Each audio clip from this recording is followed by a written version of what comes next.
ನಾನು ಟೈಕೊಂಡೋ ಕಲಿಬೇಕು. ಅವಳ ಬಿಹೇವಿಯರ್ ಸರಿ ಇಲ್ಲ ಅಂತ ಹೇಳಿ ಅವಳನ್ನ ಡಿಸ್ಮಿಸ್ ಮಾಡೋಣ.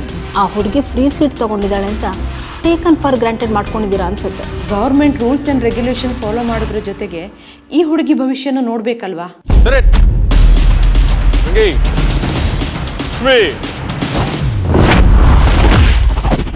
ಯಾರು ನಮ್ಮ ಹಸ್ಬೆಂಡೇ ನನಗೆ ಸ್ಟಾರ್ಟಿಂಗಲ್ಲಿ ಸಪೋರ್ಟ್ ಮಾಡಿಲ್ಲ. ಅವ್ರು ಶೂಟಿಂಗ್ ಮುಗಿಯೋ ತನಕ ನಾನು ಹೇಳೇ ಇಲ್ಲ ನಮ್ಮದು ಸಿನಿಮಾ ಅಂತ. ಇವ್ರ ಜೊತೆ ಮಾತಾಡಿದೆ, ನನ್ನ ಮಗಳಿಗೆ ಒಂದೇನೋ ಮಾಡಬೇಕು ಅಷ್ಟೇ ನನ್ನ ತಲೆಯಲ್ಲಿ. ಬೇರೆ ನಾನು ಆ ಕಡೆನೂ ನೋಡಲಿಲ್ಲ, ಈ ಕಡೆನೂ ನೋಡಿಲ್ಲ, ಯಾರೂ ಗೊತ್ತಿಲ್ಲ. ನಾನು ಎಷ್ಟೇ ಏನು ಒಪ್ಕೊಂಡಿದ್ದೀನಿ, ಆ ದುಡ್ಡು ಕೊಟ್ಟರು ಕೆಲಸ ಸರಿಯಾಗಿ ಟೈಮ್ಗೆ ಡೆಲಿವರಿ ಆಗಿಲ್ಲ. ಅದು ತುಂಬ ನೋವಿದೆ. ಮ್ಯೂಸಿಕ್ ಡೈರೆಕ್ಟರ್ ಕಡೆಯಿಂದ ತುಂಬ ಡಿಲೇ ಆಯಿತು. ಅವ್ರ ಪರ್ಸ್ನಲ್ ಕೆಲಸಕ್ಕೋಸ್ಕರ ನನ್ನ ಕೆಲಸನ ತುಂಬ ತಡೆ ಮಾಡಿದ್ರು. ಅದರಿಂದ ನಾನು ತುಂಬ ಲೋನ್ ತೊಗೊಂಡು ಇದ್ದೀನಿ ಇದಕ್ಕೋಸ್ಕರ. ಅದೆಲ್ಲ ನಾನು ಸುಮ್ಮನೆ ಇಂಟ್ರೆಸ್ಟ್ ತಲೆ ಮೇಲೆ ಬಂತು. ಮತ್ತು ಮಕ್ಕಳ ಚಿತ್ರಕ್ಕೆ ಬರೀ 5,000 ಮಾತ್ರ ನಾನು ಕಟ್ಟಬೇಕಾಗಿದ್ದು. ಅವ್ರು ನನ್ನ ಹತ್ರ 26,000 ಕಟ್ಟಿಸಿದ್ರು. ನನಗೆ ಗೊತ್ತಿರಲಿಲ್ಲ.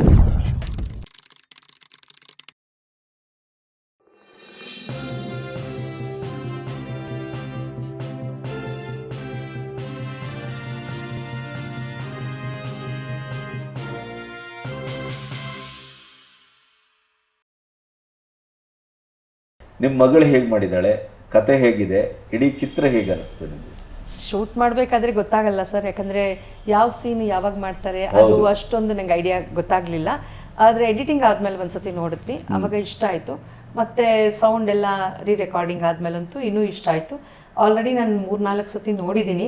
ಆದರೂ ಎವ್ರಿ ಟೈಮ್ ನಾನು ತುಂಬ ಎಮೋಷನಲ್ ಆಗ್ತೀನಿ. ಇವಳ ತಾಯಿ ಪಾತ್ರ ಮಾಡಿದ್ದಾರೆ ಪಲ್ಲವಿ ರಾವ್ ಅಂತ. ಅದು ನಂಗೆ ತುಂಬ ಎಮೋಷನಲ್ ಅನ್ಸುತ್ತೆ. ಅದೊಂದು ನಂಗೆ ತುಂಬ ಸ್ಪೆಷಲ್, ತಾಯಿ ಮಗಳ ಒಂದು ಬಾಂಧವ್ಯ.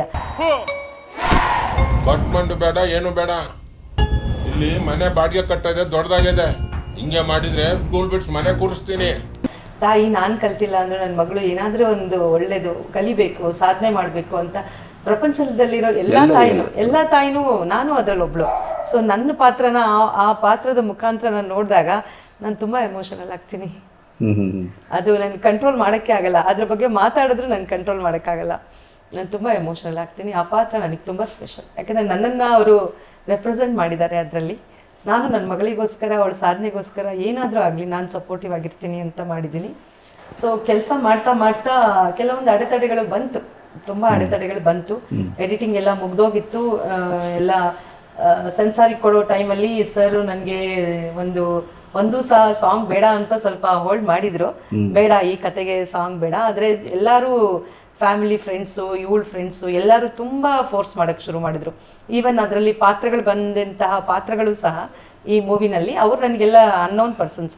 ಬಟ್ ಅವರು ಫೋನ್ ಮಾಡಿ ನಿಮ್ಮ ಮಗಳು ತುಂಬ ಚೆನ್ನಾಗಿ ಡ್ಯಾನ್ಸ್ ಮಾಡ್ತಾಳೆ, ಒಂದಾದರೂ ಸಾಂಗ್ ಏನಾದರೂ ಮಾಡಿ, ಅವಳು ನಿದ್ದೆನಲ್ಲಿ ಕನಸು ಕಾಣೋ ಥರ ಏನಾದರೂ ಒಂದು ಮಾಡಿ ಅಂತ ತುಂಬ ಫೋರ್ಸ್ ಮಾಡಿ ಕೇಳೋಕ್ಕೆ ಶುರು ಮಾಡಿದ್ರು. ಅವಾಗ ಸರ್ನ ಮತ್ತೆ ಮಾತಾಡಿಸಿ ಮ್ಯೂಸಿಕ್ ಡೈರೆಕ್ಟರ್ ಹತ್ರ, ಒಬ್ಬರು ತ್ಯಾಗರಾಜ್ ಹತ್ರ ಹೋಗಿ ನಾನು ಅದನ್ನು ಬೇರೆ ಶೂಟ್ ಮಾಡಿ ಇದಕ್ಕೆ ಎಡಿಟ್ ಮಾಡಿ ಸೇರಿಸಿದ್ವಿ. ಆದರೆ ಸರ್ ಹೇಳಿದ್ರು ಇದಕ್ಕೆ ಕತೆಗೂ ಇದಕ್ಕೂ ಹೊಂದಲ್ಲ ಮೇಡಮ್, ಇದನ್ನು ಪ್ರಮೋಷನಲ್ ಆಗಿ ಯೂಸ್ ಮಾಡ್ಕೊಳ್ಳೋಣ. ಓಕೆ ಸರ್, ಆಯಿತು, ಲಾಸ್ಟಿಗೆ ಇದನ್ನು ಆ್ಯಡ್ ಮಾಡೋಣ ಅಂತ ಅದನ್ನು ಪ್ರಮೋಷನಲ್ ಸಾಂಗ್ ಅಂತಲೇ ನಾವು ಅದನ್ನು ಕನ್ಸಿಡರ್ ಮಾಡಿದ್ವಿ.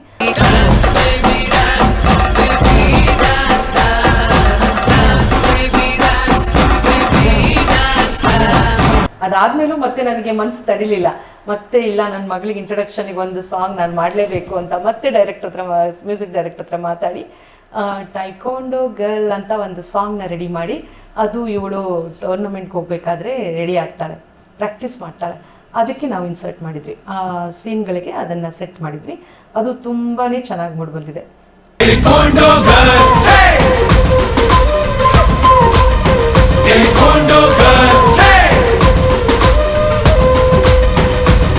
ತುಂಬಾ ಚೆನ್ನಾಗಿದೆ. ನೀನೇನು ಹೇಳಿಕೊಟ್ಟಿ? ಇಲ್ಲ, ಒಂದೇ ಹಾಡ ಹಾಗಾದ್ರೆ ಸರ್. ಆ್ಯಕ್ಚುಲಿ ನಾನು ಉದ್ದೇಶ ಇದ್ದೇನಪ್ಪ ಅಂದರೆ ಸಿನಿಮಾ ನೋಡೋರಿಗೆ ಕಣ್ಣು ಮುಂದೆ ಕತೆ ನಡೀತಿದೆ ನಾವು ಒಂದಷ್ಟು ನ್ಯಾಚುರಲಾಗಿ ಬರಲಿ ಅಂತ. ನೀವು ನಾಳೆ ದಿನ ಸಿನಿಮಾ ನೋಡುವಾಗಲೂ ಅದೇ ಫೀಲ್ ಆಗುತ್ತೆ. ಇದು ಯಾವುದೇ ರೀತಿ ಟ್ರಿಕ್ಕಿ ಶಾರ್ಟ್ಸ್ ಇಲ್ಲ ಈ ಸಿನಿಮಾದಲ್ಲಿ. ನಾನು ಯಾವುದು ಈಗ ಕಮರ್ಷಿಯಲ್ ಸಿನಿಮಾ ಮಾಡಿದಾಗ ಏನು ಟ್ರಿಕ್ಕಿ ಶಾರ್ಟ್ಸು ಅದೊಂದು ಜಲಕ್ ಮಾಡ್ತೀವಿ ನಾವು, ಆ ಥರದ್ದು ಯಾವುದು ಕಣ್ಣು ಮುಂದೆ ಯಾವುದೋ ಒಂದು ಕತೆ ನಡೀತಿದೆ ಅನ್ನೋ ಥರದಲ್ಲಿ ನಾವು ಅಷ್ಟು ನ್ಯಾಚುರಲ್ ಆಗಿ ಶೂಟ್ ಮಾಡ್ತೀವಿ. ಅದೇ ಕಾರಣಕ್ಕೋಸ್ಕರ ನಾನು ಸಿಂಕ್ ಸೌಂಡು ಪ್ರತಿಯೊಂದು ಕೂಡ ಆಂಬಿಯನ್ಸಿಂದ ಹಿಡಿದು ಯಾವುದೂ ಒರಿಜಿನಲ್ ಸೌಂಡೇ ಅಲ್ಲ, ಯಾವುದೂ ಕೂಡ ರೀಕ್ರಿಯೇಟ್ ಮಾಡಿರಲಿಲ್ಲ. ಬಟ್ ಮೇಡಮ್ ಹೇಳಿದ್ರೆ ಒಂದು ಸಾಂಗ್ ಮಾಡಲೇಬೇಕು ಅಂತ. ಸರಿ ಆಯಿತು ಮಾಡೋಣ. ಈಗ ತೀರಾ ಅವ್ರದ್ದೊಂದು ಸಿನಿಮಾ ನಮ್ಮದೇ ಆದರೂ ಅವ್ರದ್ದೊಂದು ಇರ್ತಂತೆ. ಬಟ್ ಸಿನಿಮಾ ಮಾಡಾದ್ಮೇಲೆ ಅದು ಹಾಡು ಚೆನ್ನಾಗಿ ಬಂತು, ತುಂಬ ಚೆನ್ನಾಗಿ ಡ್ಯಾನ್ಸು ಮಾಡಿದ್ಲು. ಬಟ್ ಸಿನಿಮಾದಲ್ಲಿ ಜೋಡಿಸಿದ್ರೆ ಎಲ್ಲೋ ಒಂದು ಕಡೆ ನನಗೆ ಆ ಕತೆ ಹೋಗ್ತಿರೋ ಕಟ್ಟಾಗ್ತಿದೆ ಅನಿಸ್ತಾ ಇತ್ತು. ಹಾಗೆ ನಾನೇನು ಮಾಡಿದೆ, ಈ ಸಾಂಗ್ ಬೇಡ, ಪ್ರಮೋಷನ್ ಆಗಿ ಬಳಸ್ಕೊಳ್ಳಿ ಇದನ್ನು ಅಂತ. ಅದಾದ ನಂತರ ಇನ್ನೊಂದು ಇನ್ಸಿಡೆಂಟು, ನಮಗೊಂದಷ್ಟು ಚಿಕ್ಕ ಮಾಂಟೇಜ್ ಇತ್ತು. ಚಿಕ್ಕ ಮಾಂಟೇಜಲ್ಲಿ ನಮಗೆ ಒಂದು 2 ನಿಮಿಷದಷ್ಟು ಮಾಂಟೇಜ್ ಇತ್ತು. ಆ ಟೈಮಲ್ಲಿ ಇನ್ನೊಂದು ಹಾಡು ಸೇರಿಸ್ಬೋದು ಅನ್ನಿಸ್ತು. ಈಗ ಆ್ಯಕ್ಚುಲಿ ಸಿನಿಮಾದಲ್ಲಿ 2 ಹಾಡಿದೆ, ಅದು ಸಿನಿಮಾಗೆ ಕತೆಗೆ ಪೂರಕವಾಗಿ ಒಂದು ಹಾಡಿದೆ. ಇನ್ನೊಂದು ಹಾಡನ್ನು ನಾವು ಪ್ರಮೋಷನಲ್ ಆಗಿ ಮತ್ತು ಸಿನಿಮಾದ ಎಂಡಲ್ಲಿ ತೋರಿಸ್ತೀವಿ ಸರ್. ಅಂತೂ ನಿಮ್ಮ ಹಾಡಿನ ಇಚ್ಛೆ ಪೂರ್ತಿಗೊಂಡಿದೆ. ಒಂದು ಡ್ಯಾನ್ಸ್ ಪರ್ಫಾರ್ಮೆನ್ಸ್ ತೋರಿಸ್ಬೇಕು ಅಂತಾನೆ ಅದನ್ನ ಲಾಸ್ಟಲ್ಲಿ ಆ್ಯಡ್ ಮಾಡಿದ್ವಿ. ಮತ್ತು ಟೈಕೊಂಡೋಗಲ್ಸು ತುಂಬ ಚೆನ್ನಾಗಿ ಮೂಡಿ ಬಂದಿದೆ. ಅದು ಎಲ್ಲರಿಗೂ ತುಂಬ ಇನ್ಸ್ಪಿರೇಷನಲ್ ಆಗಿದೆ, ಸ್ಪೆಷಲಿ ಹೆಣ್ಮಕ್ಳಿಗೆ. ಡಾಕ್ಟರ್ ಸುಮಿತಾ, ನೀವು ಏನು ಓದಿದ್ದೀರಿ? ನಾನು BBM, MBA, PhD. ಕೆಲಸಕ್ಕೆ ಹೋಗ್ಬೇಕು ಅಂತ ಅನಿಸಿಲ್ಲ? ಮುಂಚೆ ಹೋಗ್ತಾ ಇದ್ದೆ. ಮಗಳು ಹುಟ್ಟಿದ ಮೇಲೆ ಅವಳನ್ನ ನೋಡ್ಕೊಳ್ಳೋದ್ರಲ್ಲೇ ನನ್ನ ಟೈಮ್ ಎಲ್ಲ ಆಗೋಗುತ್ತೆ. ಹಸ್ಬೆಂಡ್ ಯಾವಾಗಲೂ ಕೆಲಸದಲ್ಲಿ ಬ್ಯುಸಿ ಇರ್ತಾರೆ. ನಿನಗೋಸ್ಕರ ಅವರ ಇಡೀ ಪ್ರೊಫೆಷನ್ನನ್ನೇ ತ್ಯಾಗ ಮಾಡಿದ್ದಾರೆ. ಇದು ನಿನಗೆ ಸಣ್ಣ ವಯಸ್ಸು, ಬಹುಶಃ ಮುಂದೆ ಅದರ ಅರ್ಥ ಆಗುತ್ತೆ ಅಂತ ಅಂದ್ಕೊಳ್ತೇನೆ. ಅಮ್ಮನ ಬಗ್ಗೆ ಏನು ಹೇಳಲಿಕ್ಕೆ ಇಷ್ಟಪಡ್ತೀವಿ, ಅಪ್ಪನ ಬಗ್ಗೆ ಏನು ಹೇಳಲಿಕ್ಕೆ ಇಷ್ಟಪಡ್ತೀವಿ? ನನ್ನಮ್ಮ ನನಗೋಸ್ಕರ ಈ ಮೂವಿ ಮಾಡಿದ್ದು ನಂಗೆ ತುಂಬ ಇದು ಇನ್ಸ್ಪಿರೇಷನ್ ಮೂವಿ. ಅವರಿಂದ ನಾನು ಅವರಿಂದನೇ ಇದೆಲ್ಲ ಆಗಿದ್ದು. ಅಪ್ಪ ಸಪೋರ್ಟ್ ಮಾಡ್ತಾರೆ ನನಗೆ, ಅಷ್ಟೇ. ಯಾಕೆಂತಂದರೆ ಈಗಿನ ಬಹುತೇಕ ತಾಯಂದಿರು ನಿನ್ನ ಹಾಗೇ ಎಲ್ಲದಕ್ಕೂ ಸಪೋರ್ಟ್ ಮಾಡ್ತಾರೆ, ಹಾಡು, ಡಾನ್ಸು, ಕರಾಟೆಯೋ ಇನ್ನೊಂದು. ಆದರೆ ಮಗಳ ಭವಿಷ್ಯಕ್ಕೆ ಅಂತ ಬಂದಾಗ ಒಂದಿಷ್ಟು ಚಿನ್ನ ಮಾಡಿಡೋಣ, ಒಂದಿಷ್ಟು ದುಡ್ಡನ್ನು ಎಲ್ಲೋ ಒಂದು ಸ್ವಲ್ಪ ಡೆಪಾಸಿಟ್ ಹಾಕಿಡೋಣ, ಒಂದೊಂದು ರೂಪಾಯಿ ಸೇರಿಸಿ ಮಗಳ ಭವಿಷ್ಯಕ್ಕೆ ಅಂತ ಹೇಳಿ ಅವಳು ಡಾಕ್ಟರ್ ಆಗ್ತಾಳೋ ಇನ್ನೊಂದಾಗ್ತಾಳೋ ಗೊತ್ತಿಲ್ಲ. ಅವಾಗೆಲ್ಲ ಈಗಿನ ಒಟ್ಟು ಧಾರಣೆ ಮಟ್ಟ ಅಂತೂ ಸಿಕ್ಕಾಬಿಟ್ಟೆ ಏರ್ತಾ ಇದೆ. ಆ ಕಾಲದಲ್ಲಿ ಏನು ಮಾಡ್ತಾರೆ, ಮಗಳ ಸೇಫ್ಟಿಗೆ ಅಥವಾ ಮಕ್ಕಳ ಸೇಫ್ಟಿಗೆ ಅಂತಲೇ ಒಂದಿಷ್ಟು ಸೇಫ್ಟಿ ಮೆಜರ್ಸನ್ನು ಮಾಡ್ತಾರೆ.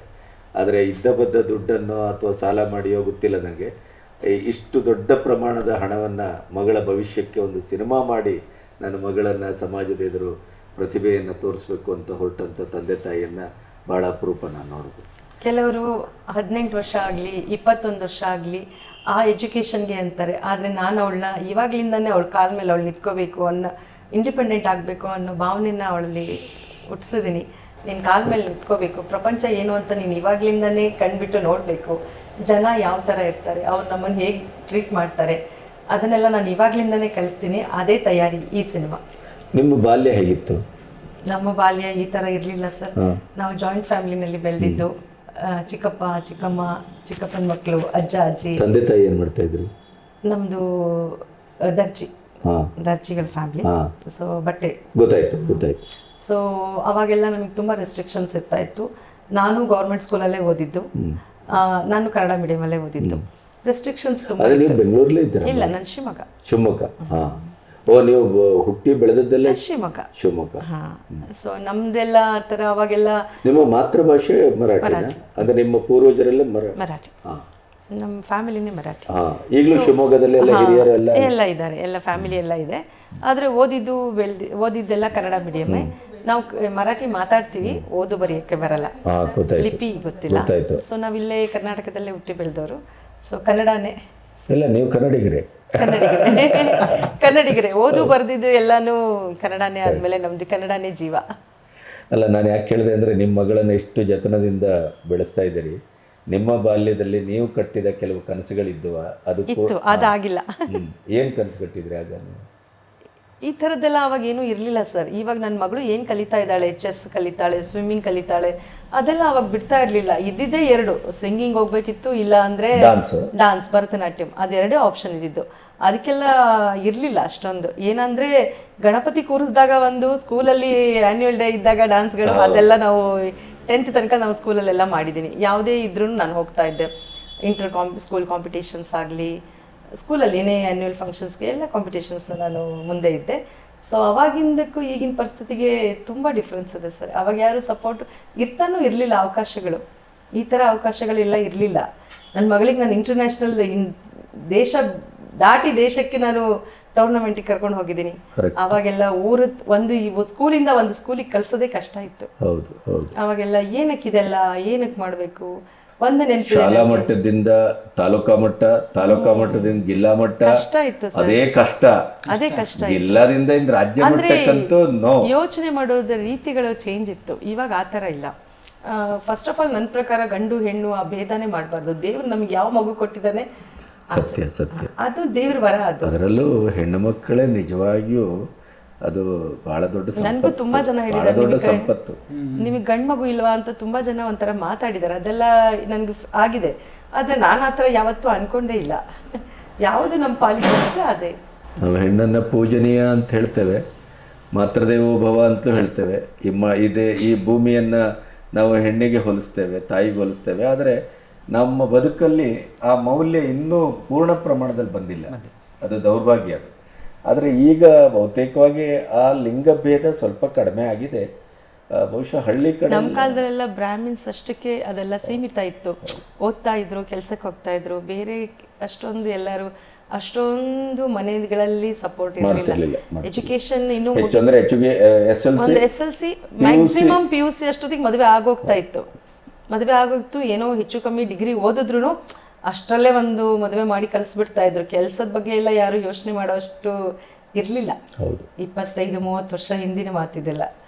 ಅವಾಗೆಲ್ಲ ಅಷ್ಟೊಂದು ಜನ ಯೋಚನೆ ಮಾಡ್ತಿರ್ಲಿಲ್ಲ ಅವಳ ಜೀವನಕ್ಕೆ, ಅವಳು ಕೆಲ್ಸಕ್ಕೆ ಹೋಗಲಿ, ಅವಳು ಉದ್ಯೋಗ ತಗೊಳ್ಳಿ, ಅದೆಲ್ಲ ಇರಲಿಲ್ಲ. ಆಯ್ತಾ, ಮದುವೆ ಮಾಡಿ ನಮ್ಮ ಕೈ ತೊಳ್ಕೊಂಡ್ವಿ ಅಷ್ಟೆ. ನಿಮ್ಮ ತಂದೆ ತಾಯಿ ಅಥವಾ ನಿಮ್ಮ ಗಂಡನ ಮನೆಯವರು ಅವ್ರದ್ದೆಲ್ಲ ಸಪೋರ್ಟ್ ಇದೆಯಾ ಈ ಸಿನಿಮಾಕ್ಕೆ? ಇಲ್ಲ ಸರ್, ಯಾರು ನಮ್ಮ ಹಸ್ಬೆಂಡೇ ನನಗೆ ಸ್ಟಾರ್ಟಿಂಗಲ್ಲಿ ಸಪೋರ್ಟ್ ಮಾಡಿಲ್ಲ. ಅವ್ರು ಶೂಟಿಂಗ್ ಮುಗಿಯೋ ತನಕ ನಾನು ಹೇಳೇ ಇಲ್ಲ ನಮ್ದು ಸಿನಿಮಾ ಅಂತ. ಗೊತ್ತಿಲ್ಲ ಅವ್ರಿಗೆ. ರಿಸ್ಕ್ ತಗೋಬಹುದು ಅಂತ ಅನಿಸ್ತಾ ನಿಮಗೆ? ರಿಸ್ಕ್ ತಗೊಂಡೆ ಸರ್, ಮಗಳಿಗೋಸ್ಕರ ತಗೊಂಡೆ. ಈವನ್ ನಾನು ಶೂಟಿಂಗ್ ಟೈಮಲ್ಲೂ ಎಲ್ಲ ಪರ್ಮಿಷನ್ಸು ನಾನೇ ತಗೊಂಡಿರೋದು. ಕೇಳಿ, ಪರ್ಮಿಷನ್ಸ್ಗೆಲ್ಲ ನಾನೇ ಓಡಾಡಿತ್ತು. ಈವನ್ ಪಾರ್ಕ್ ಆಗಲಿ, ಸ್ಕೂಲ್ ಆಗಲಿ, ಮಕ್ಕಳಿಗೆ ಯೂನಿಫಾರ್ಮ್ಸ್ ಇಂದ ಹಿಡಿದು ಪ್ರತಿಯೊಂದು ನಾನೇ ಮಾಡಿದ್ದೀನಿ. ಗುಡ್. ಎಲ್ಲ ನಾನೇ ರಿಸ್ಕ್ ತಗೊಂಡು ಮಾಡಿದ್ದೀನಿ. ಎಲ್ಲ ಮಗಳಿಗೋಸ್ಕರ, ಅವಳಿಗೆ ಒಳ್ಳೆ ಹೆಸರಾಗಬೇಕು ಅಷ್ಟೆ. ಏನೇನು ಪ್ರಚಾರ ಇವತ್ತಿನ ದಿನಗಳಲ್ಲಿ ಸಿನಿಮಾ ಬಿಡುಗಡೆಗೆ ಅಂತಂದರೆ ಒಂದಿಷ್ಟು ಪ್ರಚಾರವನ್ನು ಬೇರೆ ಬೇರೆ ರೀತಿಯಲ್ಲಿ ಮಾಡಬೇಕು. ಏನು ಮಾಡ್ತಾ ಇದ್ದೀರಿ ಸರ್? ಆ್ಯಕ್ಚುಲಿ ಸಿನಿಮಾ ಬಿಡುಗಡೆ ಮಾಡೋದು ದೊಡ್ಡ ಕೆಲಸ ಇದೆ, ನಿಮಗೂ ಗೊತ್ತಿದೆ. ಒಂದು ಸಿನಿಮಾ ಮಾಡೋದಕ್ಕಿಂತ ಬಿಡುಗಡೆಯೇ ಕಷ್ಟ ಈಗ. ಇದು ಒಳಕೋಯಗಳು ತುಂಬ ಜಾಸ್ತಿ. ನೀವು ಜಾಹೀರಾತಿಗೆ ಒಂದು ಪ್ರಚಾರ ಅಂತ ಅದಕ್ಕೊಂದು ಬಜೆಟ್, ಸಿನಿಮಾಗೊಂದು ಬಜೆಟ್ ಇದೆ, ಜಾಹೀರಾತಿಗೆ ಬಜೆಟ್ ಇಲ್ಲ. ಅದಕ್ಕೆ ಎಷ್ಟಿದ್ರೂ ಕಡಿಮೆನೇ. ಒಂದು. ಎರಡನೇದು, ನಾನು ಯೋಚನೆ ಮಾಡೋದೇನಪ್ಪ ಅಂತಂದರೆ, ಇವತ್ತಿನ ಕಾಲಘಟ್ಟದಲ್ಲಿ ಸರ್ ಸಿನಿಮಾಗಳನ್ನ ನಾವು ಬಿಡುಗಡೆ ಮಾಡ್ತೀವಿ ಅಂತಂದರೆ ಯಾಕೆ ಬಿಡುಗಡೆ ಮಾಡಬೇಕು ಅನ್ನೋ ಒಂದು ಪ್ರಶ್ನೆ ನನಗೆ ಕಾಡುತ್ತೆ ಕೆಲವೊಮ್ಮೆ. ಯಾಕಂದರೆ ನೀವು ಸುಮ್ಮನೆ ಗಮನಿಸ್ಬೋದು, ನಾನು ಫೇಸ್ಬುಕ್ಕಲ್ಲಿ ಕೂಡ ಅವಾಗ ಬರಿತಾ ಇರ್ತೀನಿ. ಬಂದು ಸಿನಿಮಾಗಳನ್ನ ನಾನು ನೋಡ್ತೀನಿ. ಹೆಚ್ಚು ಕಡಿಮೆ ನಾನು ಇಲ್ಲಿವರೆಗೆ 150 ಸಿನಿಮಾ ನೋಡಿದ್ದೀನಿ ಬಿಡುಗಡೆ ಆಗಿದೆ. 169 ಸಿನಿಮಾ ಬಿಡುಗಡೆ ಆಗಿದೆ. ಬೇರೆ ಯಾರು ಕೂಡ ಸಿನಿಮಾದವರು ಕೂಡ ಇನ್ನೊಂದು ಸಿನಿಮಾನ ನೋಡೋದಿಲ್ಲ. ಯಾವುದು ಹೈಪ್ ಆಗುತ್ತೋ ಅದರ ಗುಣಮಟ್ಟ ಬಗ್ಗೆ ತಲೆಕೆಡಿಸ್ಕೊಳ್ಳೋದಿಲ್ಲ. ನೀವು ಕೂಡ ಸುಮಾರಷ್ಟು ವಿಮರ್ಶೆ ಮಾಡಿದ್ದೀರಿ. ಯಾವ ಸಿನಿಮಾಗಳು ಹೌಸ್ಫುಲ್ ಆಗ್ತವೋ ಅವುಗಳ ಗುಣಮಟ್ಟ ನೋಡಿ ಸಿನಿಮಾಗೆ ಬರಲ್ಲ. ಅದರ ಹೈಪು, ಅದರ ಪ್ರಚಾರ, ಅಲ್ಲಿನ ಸ್ಟಾರ್ ನೋಡಿ ಸಿನಿಮಾಗೆ ಬರ್ತಾರೆ. ಈ ಸಂದರ್ಭದಲ್ಲಿ ನಾವು ಸಿನಿಮಾ ಬಿಡುಗಡೆ ಮಾಡ್ತೀವಿ ಅಂದಾಗ ನನಗೆ ಒಂದು ಪ್ರಶ್ನೆ ಕಾಡುತ್ತೆ, ಯಾರು ನೋಡ್ತಾರೆ ಈ ಸಿನಿಮಾನ ಅಂತ. ಯಾರು ನಮ್ಮ ಆಡಿಯನ್ಸ್? ಯಾರು ನಮ್ಮ ಆಡಿಯನ್ಸ್ ಯಾರಪ್ಪ ಅಂತಂದರೆ ಆ್ಯಕ್ಚುಲಿ 10ನೇ ತರಗತಿಯ ಒಳಗಿರೋಂಥವ್ರು. ಈ 10ನೇ ತರಗತಿಯ ಒಳಗಿರುವಂಥ ಹೆಣ್ಣು ಮಕ್ಕಳಾಗಲಿ ಗಂಡು ಮಕ್ಕಳಾಗಲಿ ಅವರೇ ಇಂಡಿಪೆಂಡೆಂಟಾಗಿ ಬಂದು ಟಿಕೆಟ್ ತೊಗೊಂಡು ನೋಡುವಂಥ ಸಂದರ್ಭ ತುಂಬ ಕಡಿಮೆ ಬೆಂಗಳೂರಲ್ಲಿ. ಯಾವ ಊರಲ್ಲೂ ಅಷ್ಟೇ ಅವರೇ ಬಂದು ಟಿಕೆಟ್ ತೊಗೊಂಡು, ಕಾಲೇಜಲ್ಲಿ ಬಂದು ಕೊಡ್ಬಿಟ್ಟು ಹೋಗೋ ಒಂದು ವರ್ಗ ಇದೆ, ಕಾಲೇಜಿನ ನಂತರ ಇರುತ್ತೆ. ಸೊ ನಮ್ಮ ಸಿನಿಮಾ ಯಾರು ನೋಡ್ತಾರೆ? ನಾನು ಮೇಡಮ್ ಜೊತೆ ಅದೇ ಡಿಸ್ಕಸ್ ಮಾಡಿದೆ. ಮೇಡಮ್, ನಮಗೆ ನಾರ್ಮಲ್ ಆಡಿಯನ್ಸ್ ಕಡಿಮೆ. ಹಾಗೆ ನಾವು ಶಾಲೆಗಳಿಗೆ ಹೋಗಿ ಪ್ರಚಾರ ಮಾಡಿ, ಯಾಕಂದ್ರೆ ನಮ್ಮ ಆಡಿಯನ್ಸ್ ಶಾಲೆಯಲ್ಲಿದ್ದಾರೆ. ಆಮೇಲೆ ಈ ಮಕ್ಕಳು ನೋಡಬೇಕಾದಂಥ ಸಿನಿಮಾ, ನಮ್ಮಲ್ಲಿ ಪೋಷಕರ ಬಗ್ಗೆ ನನಗಿರೋ ಒಂದು ಚಿಕ್ಕ ಅಸಮಾಧಾನ ಏನಪ್ಪ ಅಂತಂದರೆ, ನಾವು ಸಿನಿಮಾದವರು ಸುಮಾರು ವರ್ಷಕ್ಕೆ ಏನಿಲ್ಲ ಅಂದರೆ ಒಂದು 19-20 ಮಕ್ಕಳ ಸಿನಿಮಾಗಳನ್ನ ಮಾಡ್ತೀವಿ. ಸೊ ಬೇರೆ ಬೇರೆ ಕಾರಣಗಳಿಗೂ ಮಾಡ್ತೀವಿ, ಅದು ಎಲ್ಲರಿಗೂ ಗೊತ್ತಿದೆ. ಒಟ್ಲಿ ಮಕ್ಕಳ ಸಿನಿಮಾ ಅಂತೂ ಮಾಡ್ತೀವಿ, ಮಕ್ಕಳಿಗೋಸ್ಕರನೇ ಮಾಡ್ತೀವಿ. ಅದೊಂದು ಸರ್ಟಿಫಿಕೇಟ್ ತೊಗೋತೀವಿ ನಾವು. ಆದರೆ ಆ ಸಿನಿಮಾಗಳು ಬಿಡುಗಡೆ ಮಾಡಿದ್ರೆ ಯಾವ ಪೇರೆಂಟ್ಸ್ ಕೂಡ ಮಕ್ಕಳ ಸಿನಿಮಾಗಳಿಗೆ ಮಕ್ಕಳನ್ನ ಕರ್ಕೊಂಡು ಬರಲ್ಲ. ಇದೊಂದು ಅದ್ರ ಜೊತೆಗೆ ಈ ನಮ್ಮ ಮನರಂಜನಾ ವಾಹಿನಿಗಳಿರ್ಬೋದು ಅಥವಾ ಈ ಮೇಲ್ದರ್ಜೆ ಮಾಧ್ಯಮ ಅಂತ ಏನಂತೀವಿ OTTs ಅದಿರ್ಬೋದು, ಅವುಗಳು ಕೂಡ ಈ ಥರದ ಸಿನಿಮಾಗಳನ್ನ ತಗೊಂಡು ಪ್ರದರ್ಶನ ಮಾಡಲ್ಲ. ನೀವು ಇವತ್ತು ಮೇಜರ್ OTT ಮಾಧ್ಯಮಗಳಲ್ಲಿ ಏನು ನಡೀತಿದೆ ಅಂದರೆ ಕ್ರೈಮ್ ನಡೀತಾ ಇದೆ. ಸೊ ಮೇಜರ್ ಚಾನೆಲ್ಗಳಲ್ಲಿ ಕ್ರೈಮ್ ನಡೀತಾ ಇದೆ. ಸಿನಿಮಾಗಳು ಕೂಡ ನೀವು ಹೆಚ್ಚು ಕಡಿಮೆ ಹಿಟ್ ಅಂದರೆ ಕ್ರೈಮ್ ನಡೀತಾ ಇದೆ. ಕ್ರೈಮ್ ನಡೆದಾಗ ವಿರೋಧಿಸ್ತೇವೆ, ಆದರೆ ಕ್ರೈಮನ್ನೇ ಆಸ್ವಾದಿಸ್ತೀವಿ. ಅದು ಸಮಸ್ಯೆ ಅಂತ. ಹಾಗಾಗಿ ನಾನು ಶಾಲೆಯ ಮಕ್ಕಳುಗಳಿಗೆ ಪ್ರಚಾರ ಮಾಡ್ತಾ ಇದ್ದೀವಿ. ನಾವು ಸ್ಕೂಲ್ಗಳಿಗೆ ಹೋಗಿ ಹೆಚ್ಚು ಕಮ್ಮಿ ಇಲ್ಲಿವರೆಗೆ ಒಂದು 70-80 ಸ್ಕೂಲ್ಗಳನ್ನ ಕವರ್ ಮಾಡಿದ್ದೀವಿ ಇಲ್ಲಿ ಬೆಂಗಳೂರಲ್ಲಿ. ಸೊ ಇವ್ರು ಮೇಡಮ್ ಕೂಡ ಅಷ್ಟು ಅವರ ಅಕ್ಕಪಕ್ಕದ್ದು ಮನೆಗೆ ಸ್ಕೂಲ್ಗಳಿಗೆ ಹೋಗಿ ಮಕ್ಕಳು ನೋಡ್ಬೇಕಾದಂಥ ಸಿನಿಮಾ ನೀವು ಸ್ಕೂಲ್ಗಳಿಂದನೇ ಕರ್ಕೊಂಡು ಬನ್ನಿ, ನಾವು ಬೇಕಾದ್ರೆ ಕನ್ಸೆಷನ್ ರೇಟಲ್ಲಿ ನಿಮ್ಗೆ ಟಿಕೆಟ್ ಕೊಡ್ತೀವಿ. ಮಕ್ಕಳು ನೋಡಲಿ ಅನ್ನೋ ಥರದಲ್ಲಿ ನಾವು ಆ ಥರದ ಒಂದು ಪ್ರಚಾರ ಮಾಡ್ತಾಯಿದ್ವಿ. ಅದ್ರ ಜೊತೆಗೆ ಒಂದು ಕನ್ವೆನ್ಷನಲ್ ಮೆಥಡಲ್ಲಿ ಏನು ಪ್ರಚಾರ ಇದೆಯೋ ಅದನ್ನು ಮಾಡ್ತೀವಿ ಒಂದು ಲೆವೆಲ್ವರೆಗೆ. ಅದು ತುಂಬ ಹೈಪ್ ಮಾಡಿ ಪ್ರಚಾರ ಮಾಡಲಿಕ್ಕೆ ಹೋಗ್ತಾ ಇಲ್ಲ. ಒಂದು ಆಮೇಲೆ ಹೆಚ್ಚು ಚಿತ್ರಮಂದಿರದಲ್ಲಿ ಬಿಡುಗಡೆ ಮಾಡ್ತಾ ಇಲ್ಲ ನಾವು. ಮೇಡಮ್, ನಾನು ಈ ಸಿನಿಮಾಕ್ಕೆ ಪೂರಕವಾಗಿಯೂ ಹೌದು, ಅದು ಸಿನಿಮಾದ ಆಚೆಯೂ ಹೌದು. ಒಬ್ಬ ಹೆಣ್ಮಗಳಾಗಿ, ಸುಶಿಕ್ಷಿತಳಾಗಿ, ತುಂಬು ಕುಟುಂಬದಿಂದ, ಒಂದು ಒಳ್ಳೆಯ ಸಂಸಾರದಿಂದ ಬಂದಂಥ ನೀವು ಈ ಗಾಂಧಿನಗರದ ಚಟುವಟಿಕೆಗೆ ಮುಖ ಮಾಡಿದ್ದೇ ನನಗೆ ಆಶ್ಚರ್ಯ ಮತ್ತು ಅಷ್ಟೇ ರೀತಿಯಲ್ಲಿ ನನಗೆ ಒಂದು ಭಯ ಕಾಡ್ತಾ ಇದೆ. ಏನು ಅಂದರೆ, ನೀವು ಹೇಗೆ ಇದನ್ನು ನಿಭಾಯಿಸಿದ್ರಿ ಅಂತ.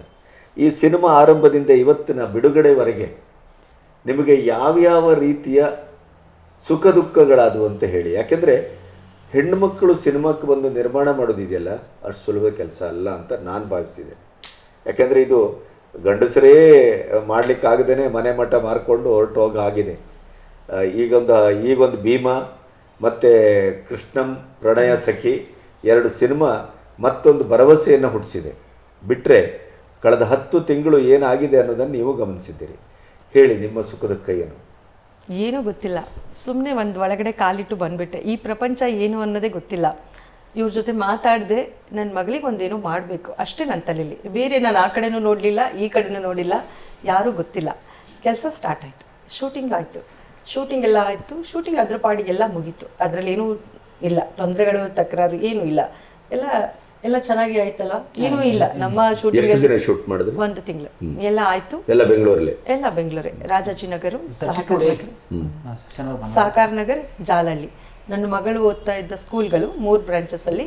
ಇನ್ನು ಆಲ್ಮೋಸ್ಟ್ ಎಲ್ಲ ನಮ್ಮ ನವರಂಗ್ ಥಿಯೇಟರ್, ನಾವಿರೋದು ನವರಂಗ್ ಥಿಯೇಟರ್ ಹತ್ರನೇ. ಸೊ ಹಾಗಾಗಿ ನವರಂಗ್ ಥಿಯೇಟರ್ ಸುತ್ತಮುತ್ತ ಮ್ಯಾಕ್ಸಿಮಮ್ ಪಾರ್ಕಲ್ಲಿ ಆಗಿದೆ. ಒಂದು ಪಾರ್ಕ್ನ ನಾವು ಪರ್ಮಿಷನ್ ತೊಗೊಂಡ್ಬಿಟ್ಟು ಅಲ್ಲಿ ಮಾಡಿದ್ವಿ, ರೋಡ್ ಮೇಲೆ. ಇಷ್ಟೇ ನಮ್ಮ ಜಾಗ, ಇನ್ನು ಬೇರೆ ಎಲ್ಲೂ ನಾವು ಒಂದು ಶೂಟಿಂಗ್, ಇದು ಸಾಂಗ್ ಶೂಟಿಂಗ್ ಮಾತ್ರ ನಾವು ಸ್ವಲ್ಪ ಕನಕಪುರ ಕಡೆ ಹೋಗಿದ್ವಿ. ಅದು ಸ್ವಲ್ಪ ಔಟ್ಸೈಡ್, ಅದು ಔಟ್ಸ್ಕರ್ಟ್ ಅದೊಂದು. ಅದು ಬಿಟ್ಟು ನಾನು ಎಷ್ಟೇ ಏನು ಒಪ್ಕೊಂಡಿದ್ದೀನಿ, ಆ ದುಡ್ಡು ಕೊಟ್ಟರು ಕೆಲಸ ಸರಿಯಾಗಿ ಟೈಮ್ಗೆ ಡೆಲಿವರಿ ಆಗಿಲ್ಲ. ಅದು ತುಂಬ ನೋವಿದೆ. ಅದು ಆಗಿದ್ರೆ ನನ್ನ ನವೆಂಬರ್ ಡಿಸೆಂಬರ್ ಅಷ್ಟೊತ್ತಿಗೆ ನನ್ನ ಸಿನಿಮಾ 2023ನಲ್ಲೇ ರಿಲೀಸ್ ಬರಬೇಕಿತ್ತು. 1 ವರ್ಷ ಲೇಟ್ ಆಯಿತು. ಬಿಕಾಸ್ ಆಫ್ ಕೆಲಸ ಕೊಟ್ಟೋರಿಗೆ ಟೈಮಿಗೆ ಡೆಲಿವರಿ ಕೊಟ್ಟಿಲ್ಲ, ತುಂಬ ಕಾಡಿಸಿದ್ರು. ಅಂದರೆ ನಮ್ಮ ಸಿನಿಮಾದವ್ರಿಗೆ ಅಷ್ಟರ ಮಟ್ಟಿಗೆ ನೈತಿಕತೆ ಇಲ್ಲ, ಅಷ್ಟರ ಮಟ್ಟಿಗೆ ಒಂದು ಶಿಸ್ತಿಲ್ಲ ಅಂತ ಆಯ್ತು. ಅದು ಒಂದು ಮಗುಗೋಸ್ಕರ ಮಾಡಿರೋ ಕತೆ. ಮತ್ತು ಒಂದು ತಾಯಿ ಬಂದು ಸಿನಿಮಾ ಮಾಡ್ತಾ ಇದ್ದೀನಿ. ಅದು ಅಲ್ಲದೆ ನಾನು ಏನೋ ದುಡ್ಡಿಗೆ ಯಾರಿಗೂ 1 ರೂಪಾಯಿ ಯಾರ್ದು ಉಳಿಸ್ಕೊಂಡಿಲ್ಲ. ಏನೇನು ಮಾತಾಡಿದ್ದೀವಿ ಅವತ್ತಿಂದ ಅವತ್ತೇ ಪೇಮೆಂಟ್ ಕ್ಲಿಯರ್. ನಾನು ಅಡ್ವಾನ್ಸು ಕೊಟ್ಟಿದ್ದೀನಿ, ಯಾರ್ದು 1 ರೂಪಾಯಿ ಉಳಿಸ್ಕೊಂಡಿಲ್ಲ. ಆದರೆ ತುಂಬ ಕಡೆ ನನಗೆ ಅದು ಕೆಲಸದ ವಿಷಯದಲ್ಲಿ ಸ್ವಲ್ಪ ಡಿಲೇ ಆಗಿದೆ. ಮ್ಯೂಸಿಕ್ ಡೈರೆಕ್ಟರ್ ಕಡೆಯಿಂದನೂ ತುಂಬ ಡಿಲೇ ಆಯಿತು. ಅವ್ರ ಪರ್ಸ್ನಲ್ ಕೆಲಸಕ್ಕೋಸ್ಕರ ನನ್ನ ಕೆಲಸನ ತುಂಬ ತಡೆ ಮಾಡಿದ್ರು. ಅದರಿಂದ ನಾನು ತುಂಬ ಲೋನ್ ತೊಗೊಂಡು ಇದಕ್ಕೋಸ್ಕರ ಅದೆಲ್ಲ ನಾನು ಸುಮ್ಮನೆ ಇಂಟ್ರೆಸ್ಟ್ ತಲೆ ಮೇಲೆ ಬಂತು, ಡಿಲೇ ಆಯಿತು. ಮತ್ತು ಸೆನ್ಸಾರ್ ಒಬ್ಬರು ಮಾಡ್ಲಿಕ್ಕಂತ ಕೊಟ್ಟಾಗ ಅವರು ನನ್ನ ನಂಬರ್ನೇ ಸೆನ್ಸಾರ್ ಆಫೀಸಲ್ಲಿ ತಪ್ಪಾಗಿ ಕೊಟ್ಟರು. ಅದರಿಂದ ಪಾಪ ಅವ್ರ ಕಡೆಯಿಂದ ಫೋನ್ ಮಾಡಿ ನನಗೆ ಕನೆಕ್ಟ್ ಮಾಡೋಕ್ಕೆ ನೋಡಿದ್ರು, ನನಗೆ ಕನೆಕ್ಟ್ ಆಗಲಿಲ್ಲ. ಮತ್ತು ಮಕ್ಕಳ ಚಿತ್ರಕ್ಕೆ ಬರೀ 5,000 ಮಾತ್ರ ನಾನು ಕಟ್ಟಬೇಕಾಗಿದ್ದು. ಅವ್ರು ನನ್ನ ಹತ್ರ 26,000 ಕಟ್ಟಿಸಿದ್ರು. ನನಗೆ ಗೊತ್ತಿರಲಿಲ್ಲ ಇದು. ಆಮೇಲೆ ಸೆನ್ಸಾರ್, ಹೌದು, ಅದು ನನಗೆ ದೊಡ್ಡ ಮೋಸ. ನನಗೆ ತಿಳಿದೆ, ನನಗೆ ಮಾಡಿರೋಂಥ ಹಿಂದೆ. ಈ ಸಿನಿಮಾದ ಸೆನ್ಸಾರ್ ವಿಷಯದಲ್ಲಿ ಏಜೆಂಟ್ಗಳ ಖತರ್ನಾಕ್ ಕೆಲಸ ತುಂಬಾ ನಡೀತಾ ಇದೆ ಅಂತ ಕೇಳಿದ್ವಿ. ಇದನ್ನ ಎಲ್ಲರಿಗೂ ಗೊತ್ತಾಗಬೇಕು. ನಿಮ್ಮ ಮುಖಾಂತರ 5,000 ರೂಪಾಯಿಗೆ ನಿಮ್ಗೆ 26,000 ಕಟ್ಟಿಸಿದ್ರು. ಆದ್ರೂ ಡಿಲೇ. ನನಗೆ ಗೊತ್ತೇ ಇಲ್ಲ ಆ ವಿಷಯ. ಆಮೇಲೆ ಸೆನ್ಸಾರ್ ಆಫೀಸರ್ ನೋಡಿದಾಗಲೇ ನನಗೆ, ಯಾಕೆ ಮೇಡಮ್ ನಿಮಗೆ ಬುದ್ಧಿ ಇಲ್ವಾ, ನೀವೇ ಬಂದ್ಬಿಟ್ಟು ಕಟ್ಟಬೇಕು, ಯಾಕೆ ಕೊಟ್ರಿ ನೀವು ಬೇರೆಯವ್ರಿಗೆ? ಸರ್ ನನಗೆ ಗೊತ್ತಿಲ್ಲ ಸರ್, ಅವ್ರಿಗೆ ಸರಿಯಾದ ಇನ್ಫಾರ್ಮೇಶನ್ ನನಗೆ ಕೊಟ್ಟಿಲ್ಲ. ರವೀಂದ್ರ, ನೀವು ಹೇಳಲಿಲ್ಲ ಸರ್? ಆ್ಯಕ್ಚುಲಿ ಏನಾಯ್ತು ಅಂತಂದರೆ, ಪಾಪ ನಾನು ಮೇಡಮ್ ಅವ್ರಿಗೆ ಸಿನಿಮಾ ಶೂಟಿಂಗ್ವರೆಗೂ ಚೆನ್ನಾಗಿತ್ತು. ಶೂಟಿಂಗ್ ಆದಮೇಲೆ ಏನಾಗುತ್ತೆ, ಮ್ಯೂಸಿಕ್ಕು ನನ್ನ ಪಾರ್ಟ್ ಅಲ್ಲ. ಮ್ಯೂಸಿಕ್ ನಾನು ಹೇಳಿದೆ ನನ್ನ ಸಿನಿಮಾದಲ್ಲಿ ಹಾಡಬೇಡ ಅಂತ ಹೇಳಿದೆ. ಬಟ್ ಇವರಿಗೆ ನಮ್ಮ ಮ್ಯೂಸಿಕ್ ಡೈರೆಕ್ಟರ್ ಎಲ್ಲೋ ಒಂದು ಕಡೆ ಪರಿಚಯ ಆಗಿದ್ದರು. ಪರಿಚಯ ಆದಮೇಲೆ ಏನಂದರೆ ಅವರು ತುಂಬ ಚೆನ್ನಾಗಿ ಇವ್ರಿಗೆ ಹೊಂದ್ಕೊಬಿಟ್ಟು ಎಷ್ಟು ಮಟ್ಟಿಗೆ ಇವರಿಗೆ ಒಳ್ಳೆಯವರು ಅಂತ ಅನಿಸಿದ್ರು ಅಂದರೆ, ಇವರು ಬಂದ್ಬಿಟ್ಟು ನನಗೆ ರಿಕ್ವೆಸ್ಟ್ ಮಾಡ್ಕೊಂಡ್ರು, ಸರ್ ದಯವಿಟ್ಟು ತುಂಬ ಒಳ್ಳೆಯವರು, ದಯವಿಟ್ಟು ರಿಕ್ವೆಸ್ಟ್ ನಾನು ಮಾಡ್ಕೊಡ್ತೀನಿ. ನಮಗೆ ಇಂಡಸ್ಟ್ರಿಲಿ ಒಂದಷ್ಟು ಜನ ಗೊತ್ತಿರುತ್ತೆ, ಒಂದಷ್ಟು ಜನ ಗೊತ್ತಿರೋಲ್ಲ. ಬಟ್ ನನ್ನ ಅನುಭವನೇ ಫೈನಲ್ ಅಲ್ಲ. ಹಾಗೆ ನನಗೆ ಹೌದಾ ನೀವು ಗ್ಯಾರಂಟಿನ ಅವ್ರು ಮಾಡ್ಕೊಡ್ತಾರ? ಸರ್ ತುಂಬ ಚೆನ್ನಾಗಿ ಮಾಡ್ಕೊಡ್ತಾರೆ ಸರ್. ನಾನು ಆಯಿತು, ನಾನು ಒಂದು ಸಲ ಭೇಟಿ ಮಾಡ್ತೀನಿ. ಭೇಟಿ ಮಾಡಿದಾಗ ಅವ್ರು ನನಗೆ ಮೊದಲಿಂದ ಗೊತ್ತಿರೋರೆ. ನಾನು ಹೇಳಿದೆ, ಹಿಂಗಮ್ಮ ಚೆನ್ನಾಗಿ ಮಾಡಮ್ಮ, ಒಳ್ಳೆ ಮ್ಯೂಸಿಕ್ ಮಾಡ್ಕೊಡ್ತೀನಿ ಸರ್. ಸರ್ ನಾನು ಅಂದ್ಕೊಂಡೆ ಬಹುಶಃ ಇದು ಎಲ್ಲ ಈಗ ಹೆಂಗೆ ನಾವು ಶೂಟಿಂಗ್ವರೆಗೂ ಹಾಗೆ ಹೋಗುತ್ತೆ ಅಂತ. ಅದಾದ ನಂತರ ಏನಾಗುತ್ತೆ ಅಂದರೆ, ಅವರು ತುಂಬ ಅಂದರೆ ನಾವೇ ಜಗಳ ಆಡೋ ಥರ ಮಾಡ್ಬಿಟ್ರು. ಯಾಕಂದರೆ ಇವರು ಪಾಪ ಫೋನ್ ಮಾಡೋರು ರವೀಂದ್ರ ಅವರು ರೀ ರೆಕಾರ್ಡಿಂಗ್ ಮಾಡಿಸಿ ಅಂತ. ನಾನೊಂದು ದಿನ ರೀ ರೆಕಾರ್ಡಿಂಗ್ ಮಾಡ್ತೀನಿ ಅಂತ ಅಲ್ಲಿ ಹೋಗಿದ್ದೀನಿ, ಅವರ ಸ್ಟುಡಿಯೋಗೆ ಹೋಗಿದ್ದೀನಿ. ಆ ವ್ಯಕ್ತಿ ಇಲ್ಲ, ಎಲ್ಲಿದ್ರೆ ಫೋನ್ ತೆಗಿಲ್ಲ. ನನಗೆ ತುಂಬ ನನ್ನ ಫೋನೇ ಯಾಕೆ ತೆಗಿಲ್ಲ, ನಾನೇನು ಸಾಲ ಕೊಡಬೇಕಾಗಿಲ್ಲ. ಆಮೇಲೆ ಫೋನ್ ಮಾಡಿ ನಾನು ಇವ್ರಿಗೆ ಬೈದೆ, ಸರ್ ಈ ಮೇಡಮ್ ಹಿಂಗಾದ್ರೆ ನನ್ನ ಕಷ್ಟ ಆಗುತ್ತೆ. ಏನು 40 ಡೇಸ್ ಆಗಿದೆ, ಸಿನಿಮಾ ಕೊಟ್ಟು 40 ಡೇಸ್ ಆಗಿದೆ, ಒಂದು ಚಿಕ್ಕ ಕೆಲಸ ಮಾಡ್ತಾಯಿಲ್ಲ ಅಂತ. ಸೊ ಈ ಜಗ್ಗಾಟದಲ್ಲಿ ಹೆಚ್ಚು ಕಡಿಮೆ ಅವರು ಆಮೇಲೆ ಇವ್ರ ಹತ್ರ ಹಣ ಎಲ್ಲ ತೊಗೊಂಬಿಟ್ಟಿದ್ದಾರೆ. ಆ್ಯಕ್ಚುಲಿ ನಾನು ಅದಕ್ಕೆ ಇನ್ವಾಲ್ವೇ ಆಗಿಲ್ಲ. ಏನು ಪಾಪ ಮೇಡಮ್ಗೆ ಆತ್ಮೀಯ ಇರೋ ಕಾರಣಕ್ಕೆ. ಆಮೇಲೆ ಅವರು ಬಂದದ್ದು ಹೆಂಗಂದರೆ ಈ ಹುಡುಗಿ ಮುಖ ನೋಡ್ಕೊಂಡು ಬಂದಿದ್ದೀನಿ ಮೇಡಮ್, ಈ ಹುಡುಗಿಗೋಸ್ಕರ ಮಾಡಿ ಈ ಥರದ್ದೇನೋ ಪಾಪ ಸೆಂಟಿಮೆಂಟಲಲ್ಲಿ ಡೈಲಾಗ್ ಹೊಡೆದ್ಬಿಟ್ಟು ಆ ನಂತರ ಕಾಡಿಸೋರು ಹೆಚ್ಚು ಕಡಿಮೆ ಒಂದು 60-70 ಡೇಸ್ ಮಾಡಿ. ಆಮೇಲೆ ಇವರು ತುಂಬ ಮಾತಾಡಿ ಇವರೆಲ್ಲ ಏನು ಮಾಡಿದ್ರು ಬಗ್ಲಿಲ್ಲ ಸರ್. ಮ್ಯೂಸಿಕ್ಕು ಮಾಡಿದ್ರು, ಮ್ಯೂಸಿಕ್ಕೆಲ್ಲ ನಾವು ಚೆನ್ನಾಗಿ ಮಾಡಿಸ್ತೀವಿ, ಕೂತ್ಕೊಂಡು ಮಾಡಿಸಿದ್ವಿ, ಅದು ಸೆಕೆಂಡ್ರಿ. ಅದು ಆ ಇನ್ ಟೈಮ್ ಡೆಲಿವರಿ ಏನಿದಿತ್ತಲ್ಲ, ಆ ಇನ್ ಟೈಮ್ ಡೆಲಿವರಿ ನಮ್ಗಾಗಲಿ.